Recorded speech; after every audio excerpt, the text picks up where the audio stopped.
Erica, where are you? The dinner's not done like it should, and it's well past the time that we usually eat. I'm at my mom's house. I told you I was visiting my dad's grave this week and that I would be staying at my mom's place because of the distance and to spend a little bit of time with her. Don't you remember? That was this week?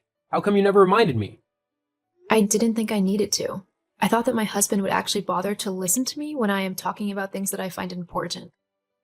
You think everything's important? I don't have time to listen to everything you say and try to figure out what's more important than some other asinine thing. I'm a very busy man, something that you don't seem to actually comprehend.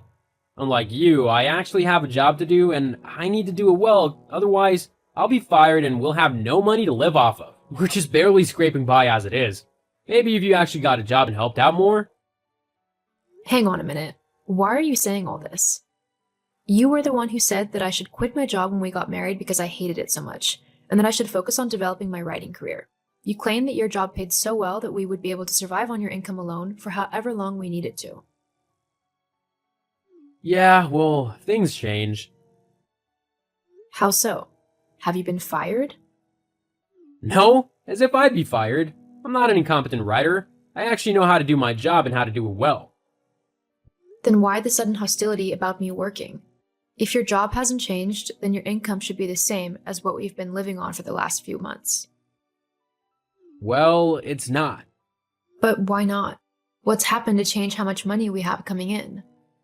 It doesn't matter. All that matters is that it has changed and you need to start pulling your weight more. Got it? Now, when are you coming back from your mom's place? Tomorrow? Looking at a headstone can't take that long, surely. Plus, I need you here to make dinner. I've got a late meeting at the office and I want to be able to eat as soon as I get home. No, I won't be coming home tomorrow. I told you I'm staying with my mom for the week to spend some much needed quality time with her. And for your information, it's not just looking at a headstone. I'm paying my respects to the most important man in my life. So, if you can't be bothered to cook tomorrow, then you'll just have to get a takeout or something. You know I hate takeout food. It's all really greasy and fattening. I need you to make me a nice and healthy dinner tomorrow. So you best be back here to do that. I've already told you that I won't be. I'm visiting my dad's grave tomorrow, as it is his birthday, and then me and my mom are going for lunch. Well, we'll just have to see about that then. I have no clue what you're on about, and frankly, I can't be bothered to deal with your petty and controlling behavior today. You've changed over the last few months, and turned into someone demanding and mean, and I really can't deal with how you're acting, especially when it's one of the hardest days for me tomorrow. You know how much I love my dad. So you're really not being considerate. Not everything is about you, Erica. I'm your husband, so you need to take into consideration how I feel as well. Considering I'm still alive and your dad's dead, you really need to get your priorities in order. Whatever. I'll speak to you tomorrow. Just try and be a little bit nicer. I am your wife, after all.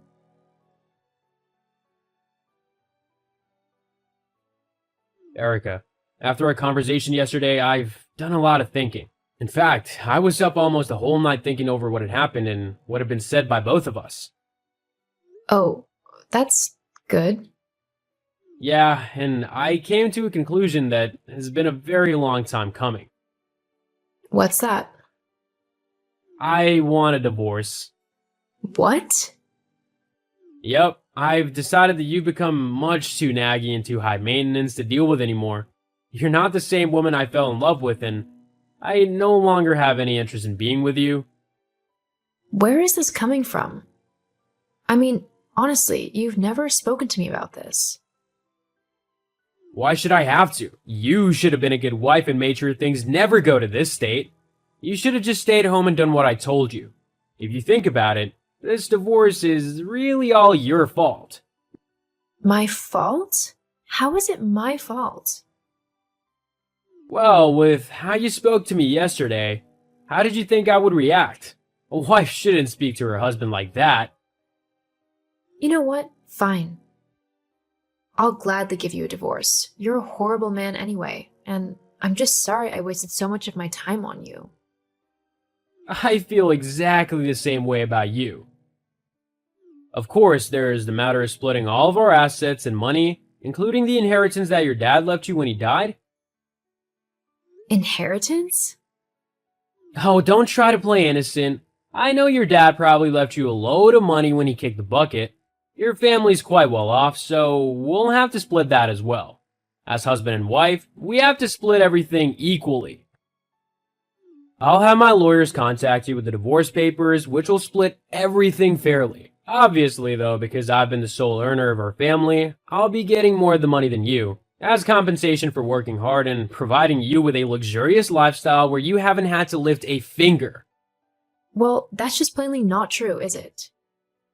I think you'll find that it is, and that the courts will agree with me if you try to take it before them. For the sake of your pride, I think it'd just be better if you sign the papers and give me what I'm owed. You're not owed anything, and I'll make sure to get the best lawyers that I can to make sure that you don't get a penny from me. Why do you have to be so difficult? Fine. I'll see you in court.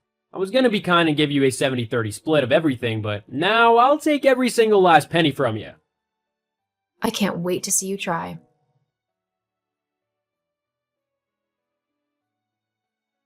Jess, are you there?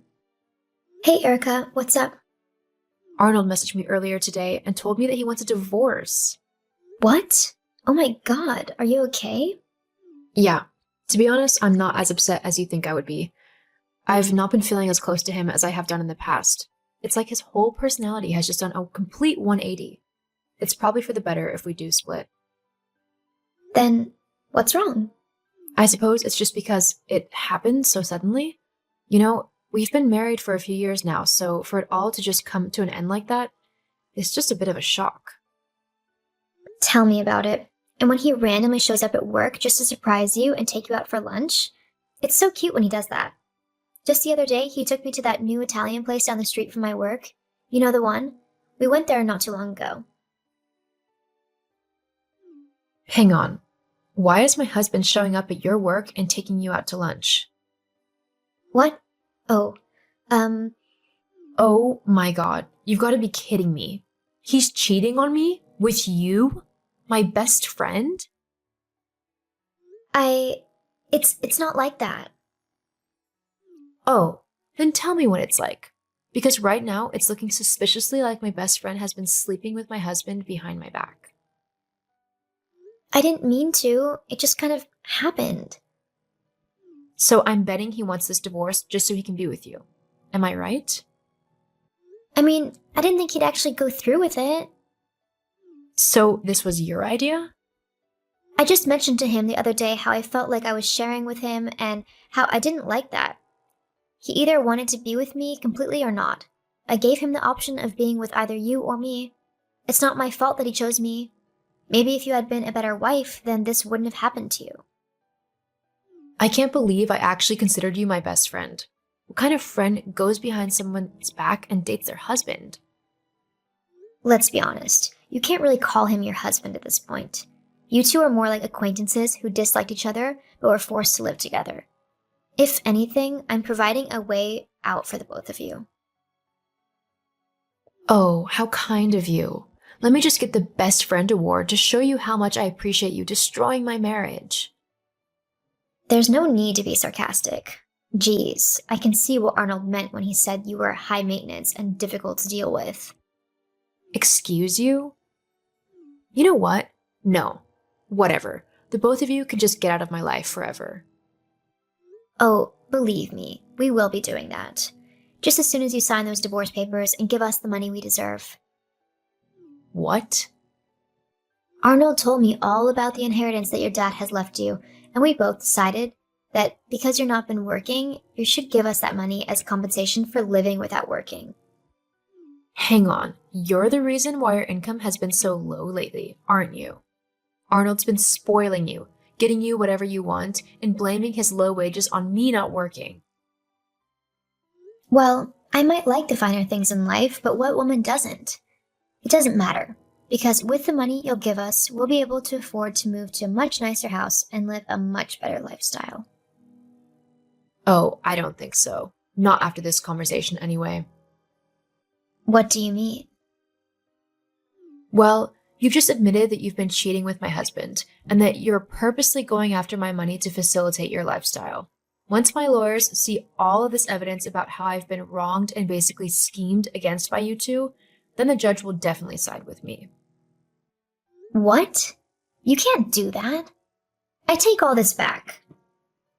It's too late. You can't do that. I've got all the proof I need to make sure that neither of you get my money. None of this is true. Ugh, that's not fair.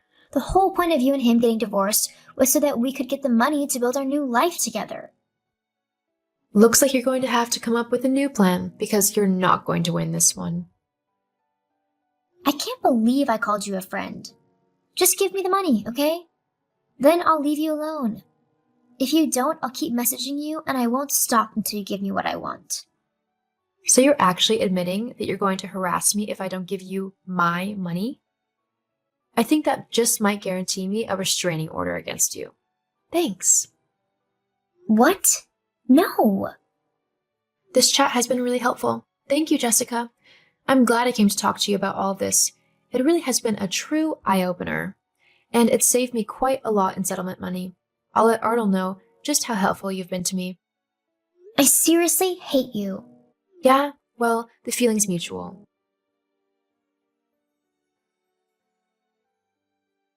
After taking the divorce to court, the judge ruled in my favor, claiming that because Arnold had cheated on me and was scheming to take my money, he deserved nothing. None of my inheritance was touched by either Arnold nor Jessica. Whilst I was sad about losing my best friend and my husband, I knew it was better than to keep those two toxic people in my life. I moved back in with my mom and focused on becoming the best writer I could be. I've just published my first book, which was a major hit, and I'm working on the sequel. As for Arnold and Jessica, he tried to contact me after I became successful, asking for some money as Jessica was nagging him to earn more so that she could live the high life that she wanted. I told him no, of course, and now he's got to suffer the consequence of his actions. Sometimes karma is a great thing.